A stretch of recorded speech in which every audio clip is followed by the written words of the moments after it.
In the heart of a bustling metropolis, Simon was on a field trip with his classmates to New Orleans.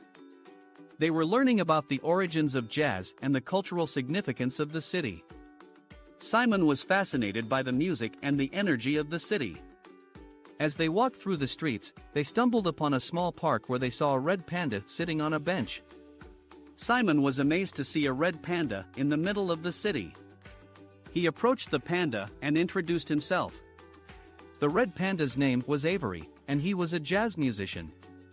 Avery invited Simon and his classmates to his jazz club, where they could learn more about jazz music. Simon and his classmates arrived at Avery's jazz club, where they were greeted by the sound of jazz music.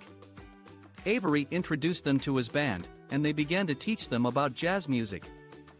Simon was amazed by the different instruments and rhythms of jazz music. Simon and his classmates were inspired by the music and decided to create their own jazz band. They practiced every day, and Simon played the trumpet.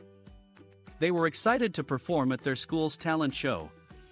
On the day of the talent show, Simon and his classmates were nervous.